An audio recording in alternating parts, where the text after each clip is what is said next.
esse espaço de aprendizagem que sofreu uma grande mudança no decorrer desse tempo, né? Eu percebo que existe um certo desafio para a gente enquanto educador. Falo da minha experiência como aluno, né? Eu vim de uma educação que é totalmente diferente da educação que eu exerço hoje como professor. Totalmente diferente, né? Eu vim de uma educação que era conteudista, que era muita coisa na lousa, era muitas folhas, era muito tudo isso, né? E hoje eu entendo que a educação, quantidade não significa qualidade. E você percebe que alguns alunos ainda vêm com essa coisa de quantidade, né? Você percebe que o foco deles está muito direcionado para algumas áreas do conhecimento. Eu vou falar isso como experiência, porque eu atuo lá na tecnologia, a minha aula é compartilhada na EJA, eu evito compartilhar, por exemplo, as minhas aulas com as aulas de português e matemática, porque ele acha que ir para o laboratório de informática, nessas aulas, ele vai deixar de aprender mais.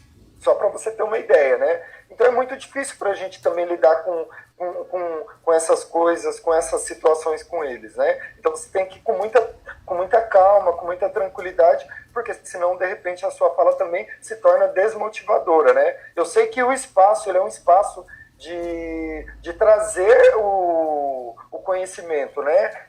De falar dessas possibilidades de conhecimento também em outras áreas, né? Mas a gente tem que ir com calma, porque senão você termina desmotivando esses alunos a continuar aí, a persistir, né? Na conclusão aí dessa etapa de ensino, né? Certo. Isso que você falou seria aqueles alunos que eles têm dificuldade de reconhecer, digamos assim, novas metodologias de ensino. Sim. Sair da sala de aula tradicional, do cópia, do caderno e ir para a sala de informática, seria isso? Sim, eu percebo isso tanto para aula de informática ou para qualquer outro tipo de metodologia ou estratégia que você utiliza, que seja um pouco diferente da lousa, né? Ou que seja um pouco diferente de passar um conteúdo e copiar, né? Eu percebo isso. E depois da pandemia, existiriam novas dificuldades de aprendizagem desses alunos? Quais seriam? Primeiro porque assim, né? Pelo menos dentro do grupo de alunos que eu tenho contato da EJA, eu percebo que o retorno está sendo muito pouco. É meio contundente falar muito pouco, né? Mas só para enfatizar que é bem pouco mesmo, né? E esses alunos que estão retornando, né? É lógico que vai ter uma grande dificuldade mesmo, né? Mas ainda eles estão retornando. A minha preocupação é para aqueles alunos que não estão retornando nada, né? Porque será que eles retornarão para o presencial? Assim que retornarmos para a normalidade, né? Eu fico naqueles questionamentos, né? Porque é uma luta conseguir trazer esses alunos que estão com muito tempo distantes da escola para vir estudar, né? E daí agora a gente está numa situação que é totalmente diferente. É desafiador para eles, né? É desafiador para a gente, né? Então eu percebo que na questão da aprendizagem está totalmente comprometido.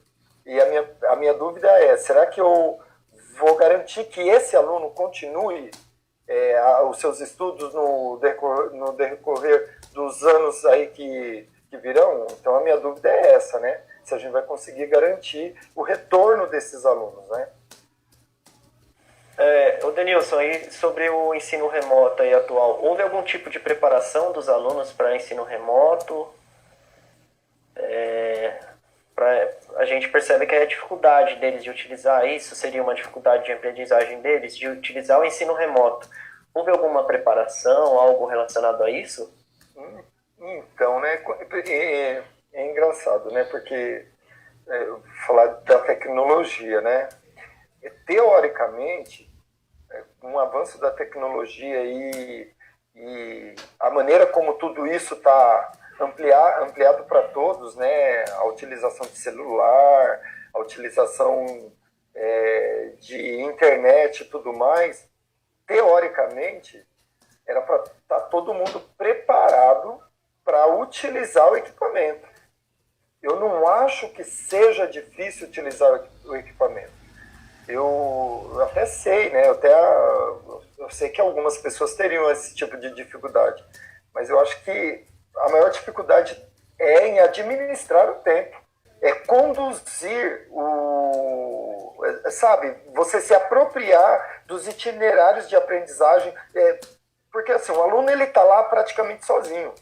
Eu falo de aula remoto, por exemplo, eu estou conversando aqui com vocês, mas antes de conversar, eu fui lá no Google Sala de Aula, me coloquei à disposição.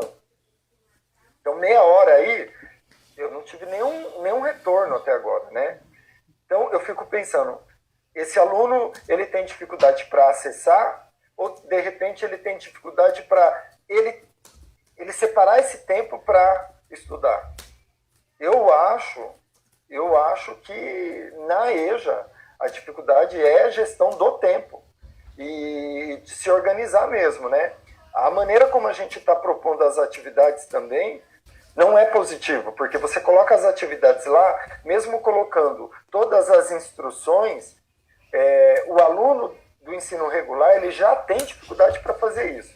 Agora, pensa no aluno da educação de jovens e adultos, que tem uma série aí de dificuldades de leitura, interpretação, de organização. Como é que ele vai organizar isso para resolver essas atividades, né? Então, a gente coloca vídeo, coloca instruções, mas ele sozinho, eu não acredito que ele consiga pegar essas informações e colocar em prática para seguir em frente nos estudos. Pelo menos assim, na minha disciplina eu tenho percebido isso, um retorno muito baixo. Com novos desafios a enfrentar por parte dos professores e alunos, em relação à tecnologia e suas ferramentas, você, enquanto professor, tem acesso a um serviço de internet de qualidade e os recursos que facilite preparar suas aulas? Eu tenho porque, né, a gente tem o recurso que utiliza em casa, né? Para nós, enquanto educadores, seria muito, muito melhor estar lá no presencial, porque a gente tem todo um período de organização de aula, de preparo de aula, de estudos e aprofundamentos, né? Porque não é só o conteúdo, a gente pensa a maneira como a gente vai levar esse conteúdo, como vai abordar para os alunos, né? Eu acho que quando eu estou no ensino remoto, você perde um pouco aquela coisa do olhar do aluno e até mesmo de você identificar a dificuldade dele e na hora você já pensar em alternativas diferenciadas para alcançar aquele aluno, né? Quando você fala do remoto, você prepara algo que é para todos. E muitas vezes isso que você preparou não alcança todos. Sem falar também que a preparação das aulas para o ensino remoto, ela demanda muito mais tempo do que para o presencial. Porque ou você termina preparando aquela coisa que é muito prática de roteiro de atividade, mas se você preparar algo diferenciado, como uma animação, como um recurso de vídeo e tudo mais, isso demanda muito tempo. Porque você tem que preparar um roteiro, você tem que pensar naquilo que você vai falar, você tem que estar num ambiente também que seja tranquilo, né? Eu que moro sozinho, tudo bem, mas imagina só um professor que mora numa casa que tem filhos, que tem outras pessoas, então ele precisa de um espaço de silêncio para produzir vídeo, por exemplo, né? Para ter esse momento de interação, igual a gente está tendo aqui, né? Então, eu acho que tudo isso termina influenciando de uma maneira até no preparo das atividades que você coloca. E também contrapartida, você começa a colocar essas atividades, propor essas atividades para os alunos. E se você percebe que não está tendo muito retorno, você também começa a diminuir até na qualidade da oferta dessas atividades. Porque a qualidade da oferta dessas atividades demanda muito tempo. E se você percebe que não está tendo retorno, você fica insistindo para que esse retorno ocorra, porque senão você vai perder muito tempo aí na produção de um material que, de repente, não está alcançando os seus alunos, né? Eu acho que hoje, vou falar do lado que nós vemos na escola que eu atuo, lá da prefeitura, eu acho que hoje a gente tem um canal só. Eu acho que esse canal é pouco demais para alcançar esses alunos. Daí eu vou dar um exemplo que eu tenho de outro ambiente escolar em que a gente precisou se mobilizar para alcançar esses alunos de outra maneira. Que, por exemplo, são grupos de WhatsApp, que são envio de vídeos, né? Então, a gente precisou pensar em alcançar esses alunos de uma outra maneira, né? E eu percebo que lá ainda não é 100% também, mas eu percebo que o retorno é um pouco maior, né? Então, essa coisa de ficar lá na busca ativa, você precisa participar, mas precisa participar de que maneira? Um canal que eu não consigo acessar? Então não adianta nada eu chamar o aluno para participar, o professor preparar a atividade e colocar num canal que ele não acessa. Se eu estou percebendo que ele não acessa, eu tenho que criar alternativas, né? E eu percebo que nessa questão aí a gente ainda está deixando muito a desejar. Tenho percebido que a gente está deixando passar e não está conseguindo criar canais alternativos aí para alcançar mais alunos.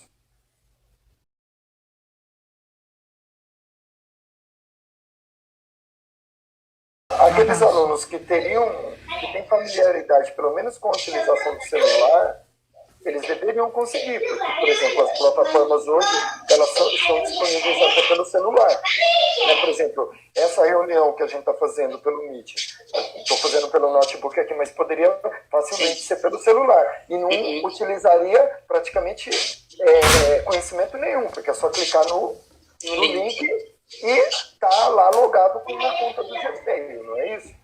Teoricamente seria só isso. Mas eu também tenho alunos que não conseguem nem manusear o mouse, né?